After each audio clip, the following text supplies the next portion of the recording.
Bon, ben. Ça faisait un bon petit bout qui s'était rien passé. Là, on a une bonne histoire à raconter à matin. C'était vraiment. C'était une belle chasse. Vraiment fier de celle-là. C'était du beau fine calling, là, vraiment ça coche. On est fin février.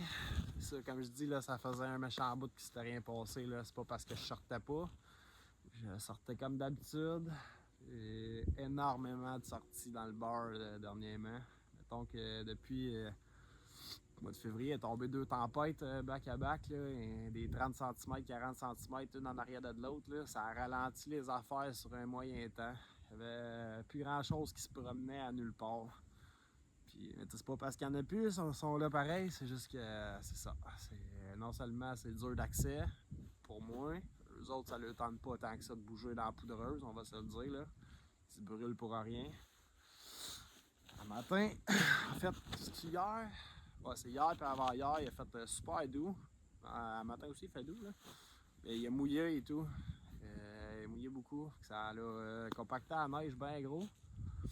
Puis cette nuit, il a fait moins 17. Fait qu'à matin, là, elle porte super bien.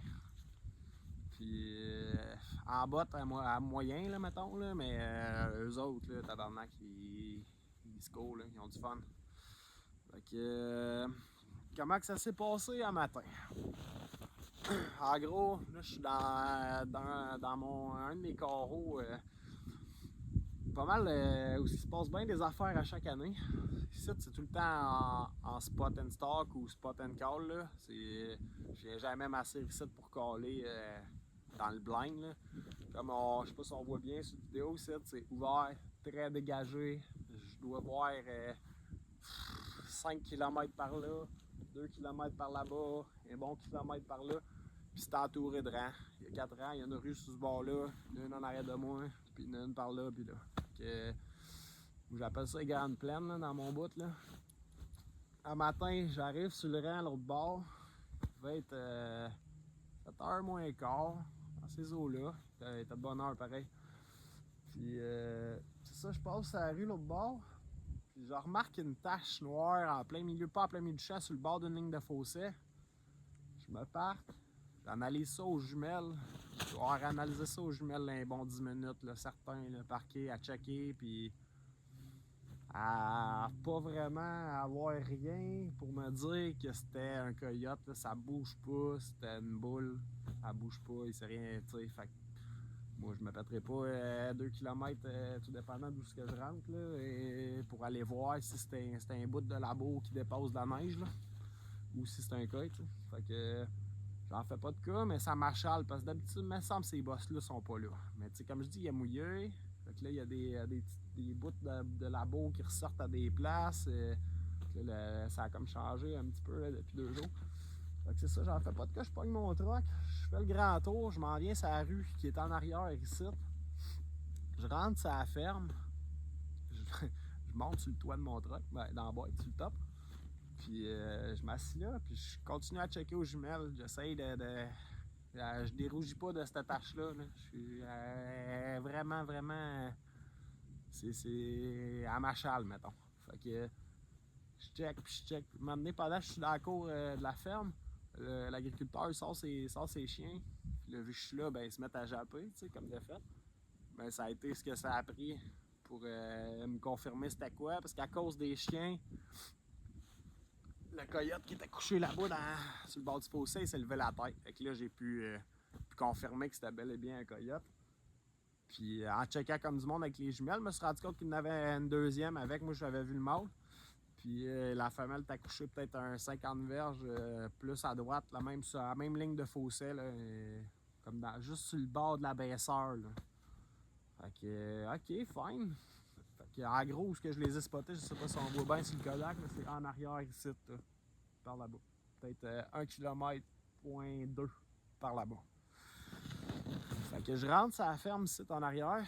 J'avais un vent un matin qui shootait nord-est, pas mal faible, mais constant. Tu sais, ça spinait pas. Le vent, il s'en allait vraiment en diagonale de même. Fait que à la limite, une petite affaire vers les couilles, mais downwind, là. C'est sûr qu'elle allait pas me sentir de la façon que c'était placé. Fait que je pars de la ferme. Il y a bien des lignes de clôture ici qui montent. Fait que je les ai à vue. Je me suis dit que j'allais essayer de faire un spot and stock ou un spot and call, là, tout dépendait de comment que ça allait virer. Fait que je pars le long de la ligne de clôture. Regarde, je suis pas loin de la ferme, là. Alors, mesurer tout de suite, là.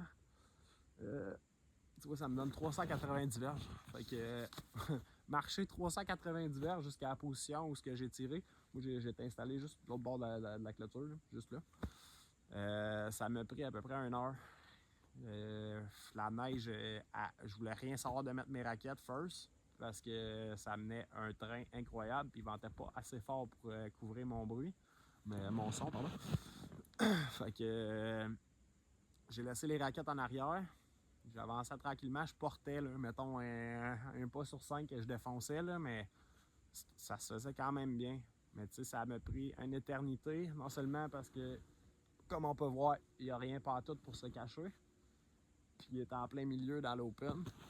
Fait que j'avançais 3-4 piquettes de clôture, je restallais là, je vérifiais aux jumelles. J'ai peut-être fait un 250 verges, 200 verges. Il devait me rester à peu près ça, 100 verges à faire avant d'arriver à où je voulais m'asseoir sur le bord de la clôture ici.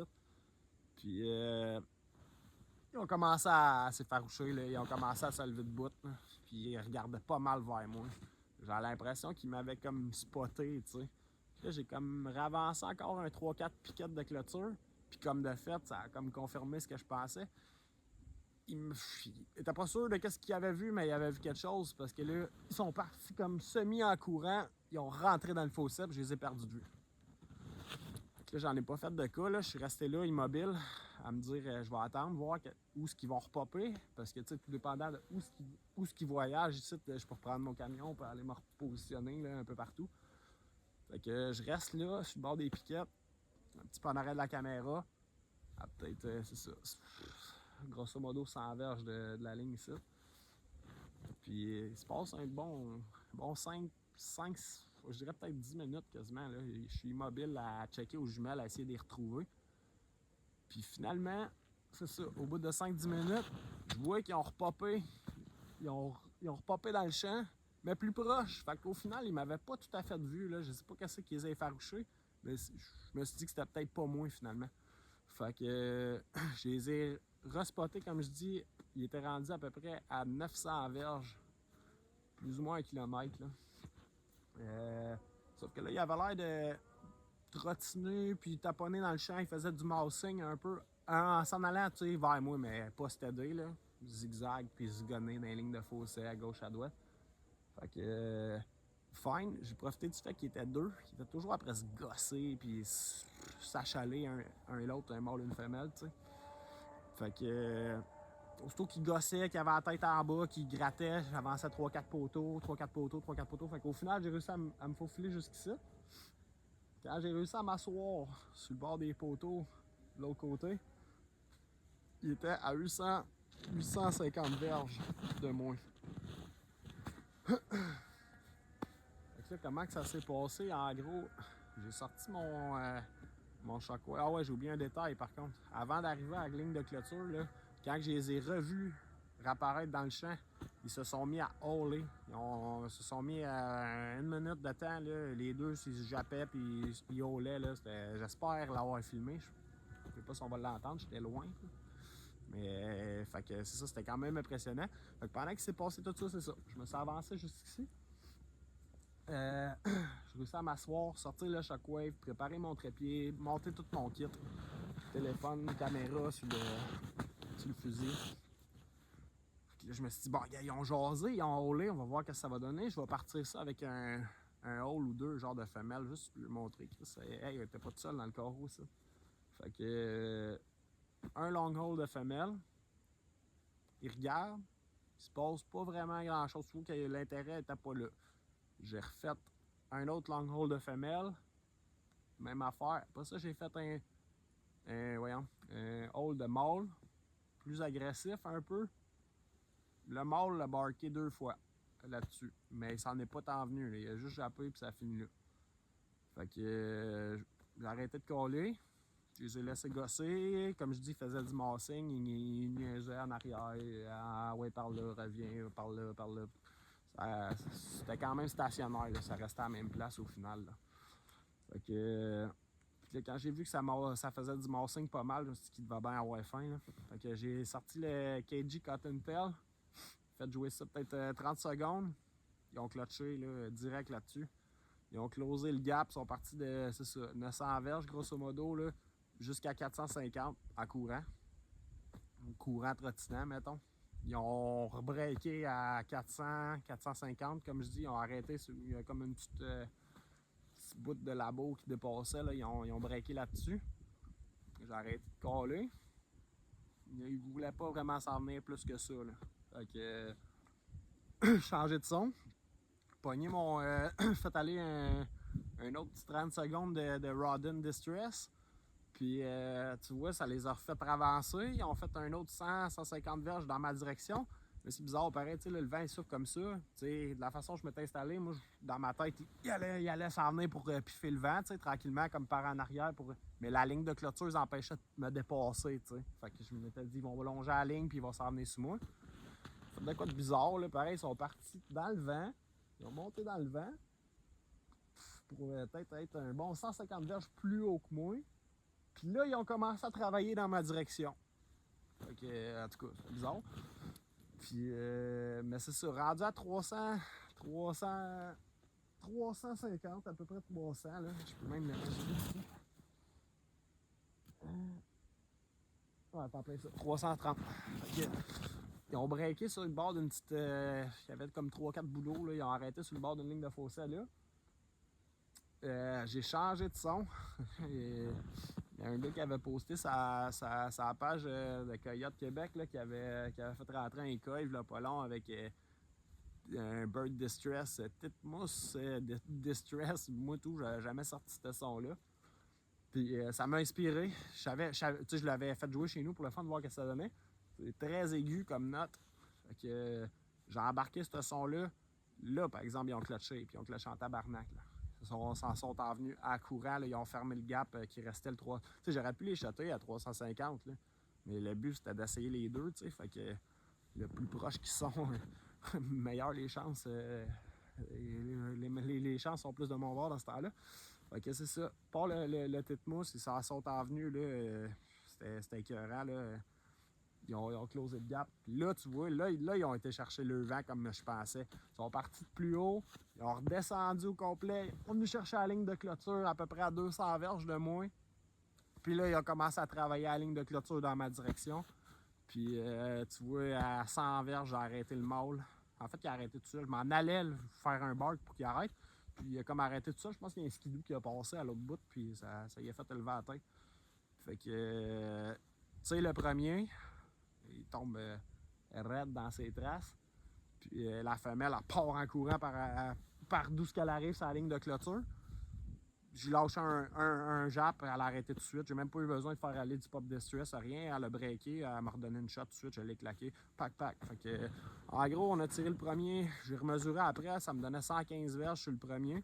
Puis c'est la petite femelle qui avait fait un bon 40 verges, peut-être en courant. Vite, je l'ai pogné à 160 quelques. Final mort à tomber à 175, mais où ce que j'ai shoté, c'est 160. Fait que c'est pas mal ça, le recap de l'histoire du doublé des Coyotes à matin, fin février. Je suis fucking heureux, ça fait du bien au moral. Parce que comme je dis, ça faisait énormément de sorties que je faisais où ce que je me crossais raide. Fait que là, pour de vrai, je suis heureux en salle, je prends mon temps le matin, j'ai pris des belles petites photos, pas stressé, m'a attaché mes petits coyotes, m'a skidé ça jusqu'à la ferme, embarqué ça. Après ça, on va aller à la maison, faire un petit montage, checker les images, voir qu'est-ce que j'ai réussi à filmer avec tout ça. Mais je suis pas mal confiant d'avoir réussi à vous sortir un bon petit vidéo pour finaliser la saison. Là. Fait que, lâche pas, là, il reste un mois, c'est le dernier push. J'espérais que cette belle petite croûte-là reste, parce que ça va être un game changer pour le last push de la saison. Fait que sur ça, je vais vous laisser là-dessus. Je vais aller faire mes affaires. Avec saison 2024-2025, Coyote numéro 10, Numéro 11. Yes, sir.